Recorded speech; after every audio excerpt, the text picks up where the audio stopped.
à toutes et à tous, j'espère que vous allez bien. C'est avec plaisir que je vous retrouve aujourd'hui pour cette nouvelle vidéo pour le match de rugby France-Italie pour le cadre des 6 nations, le tournoi des 6 nations. Alors ce sont deux équipes du bas de classement de ce tournoi des 6 nations. L'Italie qui finira forcément en dernière position, tout simplement parce qu'elle n'a pas gagné de match et la France a déjà gagné un match.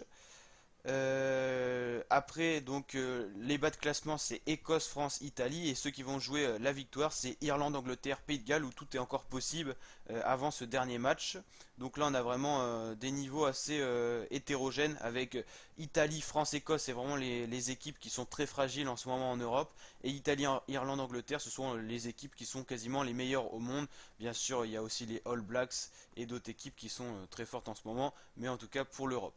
Alors pour ce match France-Italie, la cote de la France est de 1,3, la cote de l'Italie de 4,1 sur Winamax, donc la France est donnée vainqueur de ce match. Mais il faudra se méfier de cette équipe d'Italie qui n'a pas encore de victoire et qui est capable et qui a une certaine envie d'aller chercher les victoires. À chaque fois ils se sont bien battus, ils ont failli pourquoi pas aller battre des grosses équipes. Ils ont l'envie mais ils n'ont pas la technique, ils n'ont pas encore la justesse technique. Par exemple, prenons un exemple, quand il marque un essai, il pourrait se rapprocher des poteaux de but pour faciliter la transformation. Ils ne le font pas parce qu'ils n'y pensent pas forcément. Il leur manque quelques trucs techniques pour arriver à faire des meilleurs matchs, mais l'envie est là. La France, c'est compliqué à dire. Ils peuvent sortir des beaux matchs, hein. Ils ont failli rivaliser face au Pays de Galles. On les gagnait 16-0 avant la mi-temps et on a été complètement remonté.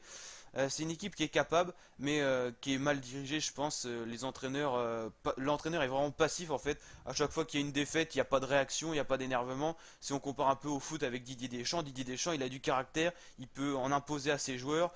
Et au rugby, je pense qu'il y a trop de passivité et peut-être pas il n'y a pas assez de rugby moderne. Peut-être dans l'équipe de France, on joue pas assez les coups de pied, la vitesse et tout ça. Il n'y a pas assez d'entraînement physique en fait. C'est ça le problème. C'est que maintenant le rugby moderne là c'est vraiment du jeu au pied. La Coupe du Monde 2019 de rugby ça sera une Coupe du Monde caractérisée par un jeu au pied. Tous les 4 ans il y a un peu une caractéristique. Là ça sera l'année du jeu au pied. Ça sera aussi l'année de la vitesse avec beaucoup d'efforts à fournir. Et tous les joueurs français qui sont présents sont vraiment très bons hein, dans l'équipe de France. C'est juste qu'il n'y a pas assez d'entraînement physique avec l'équipe de France.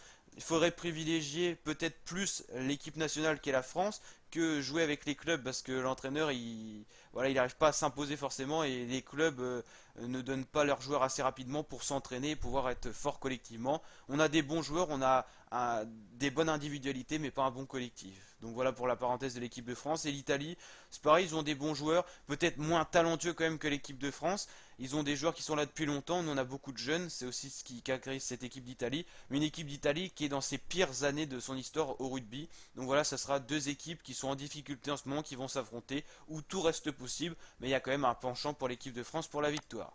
Voilà pour cette vidéo, j'espère qu'elle vous a plu. Si c'est le cas, n'hésitez pas à liker et à vous abonner à ma chaîne YouTube pour d'autres vidéos de ce genre. N'hésitez pas à vous abonner, à activer la petite cloche des notifications pour être tenu au courant de la sortie de mes vidéos, comme par exemple celle du rugby ou encore du foot ou plein d'autres vidéos. Ciao!